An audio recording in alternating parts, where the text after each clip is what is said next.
has a lot of side effects. It keeps me sane, and it's one or the other, sane or physicality.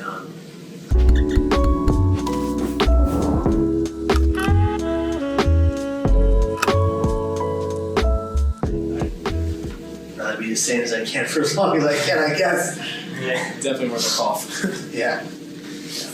Alright, so are you ready to go? Do you get the cameras all turned on? Yep, they're all going, so. Cool. This is the last question. Okay.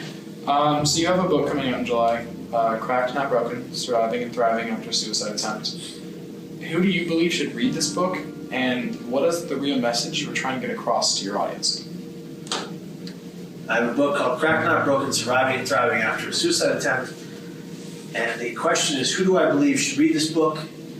And what is the message you were trying to get across? what is the message I'm trying to get across to the readers?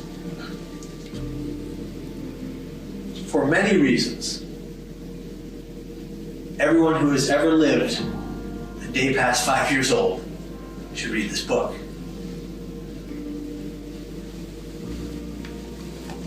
The message is clear. If you suffer mentally or with behavioral health issues like addiction, drug use, alcohol use, if you suffer from both at the same time, if you are adopted like I was in the foster care system, or if you ever binge drank using alcohol to numb the pain you were in mentally, if you ever knew anyone with any of those issues, you should read the book. If you have been injured physically and it has brought on situational depression, you should read the book. And of course, if you know anybody who's ever dealt with any of this, my same answer is you should read the book. My message is about showing people the power of survival. What are we here for? We're put on this earth, and when we're born, we're completely vulnerable to everything. When we're infants, we're completely vulnerable to almost anything. Disease, injury. We're soft. We have the soft spot on the top of our heads. If it's pressed too hard, we're in big trouble. We're born vulnerable. We grow up. We become educated in some way, shape, or form, whether it's in school or from your parents or from the people around you. We learn how to act, how to behave, who to talk to, when not to talk to strangers. We learn all this stuff. But what people seem to forget when they get older and they get a little, comfortable with themselves, they forget that they're still vulnerable. We're vulnerable to a terrorist attack. We're vulnerable to lightning storms lighting our houses on fire. We're vulnerable to so many things that we take for granted. And so my message is that yes, you are vulnerable. I was so vulnerable, but I survived. And I survived not just because it was by design. I survived because I fought to survive.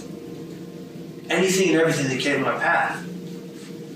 I have what's called chronic suicidality.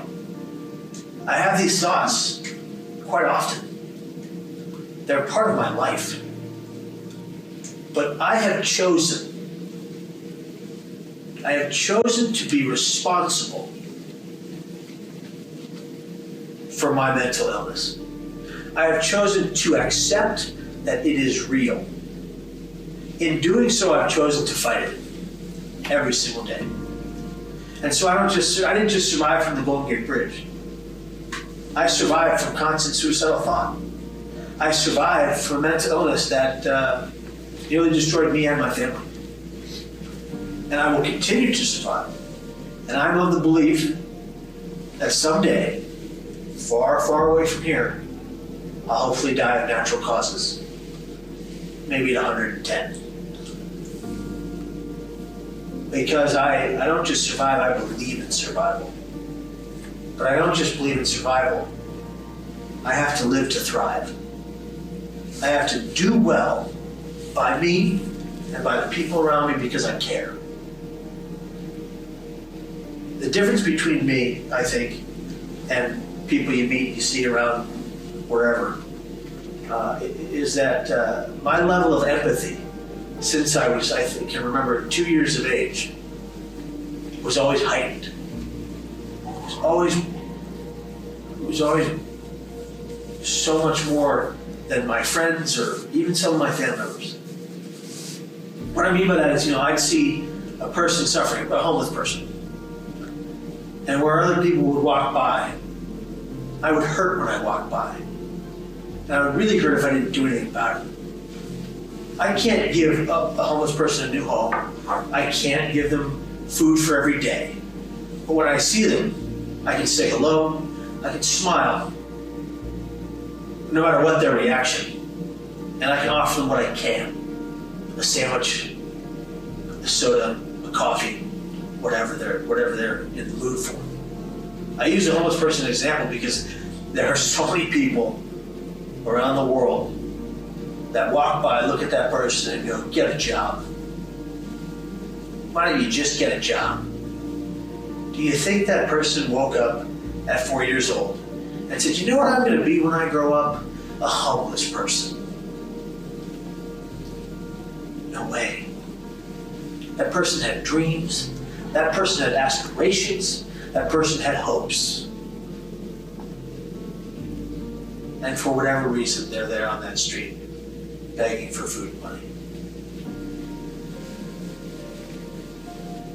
We cannot forget that we're vulnerable. And to the people that suffer mentally, for a society to look at them and say, snap out of it, get over it, move on, is just wrong. Mental health equality is the civil rights movement of our time. It's in every movie, it's in TV shows, it's all over the place. The one thing that's not, and I mean, it is there among the mentally healthy generation, it is there among the people who fight for mental wellness on all levels, people that are in the field. But you go outside that field and you go to the general person, and they say, what's wrong with you? Why don't you just get over it? We are always vulnerable to everything and anything. I'll never forget that. I jumped off the Golden Gate Bridge. I should have died. I lived. I'm not going to sit in a corner in my house crying. I'm going to try to help someone, anyone. The message is clear. In your lifetime, help as many people as you can, as many places as you can, as often as you can. Because that's why we're here.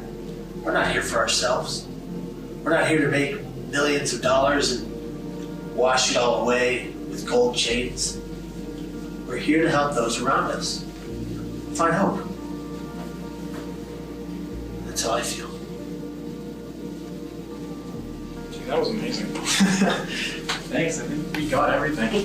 That was actually really cool to hear that. Thank you. Yeah.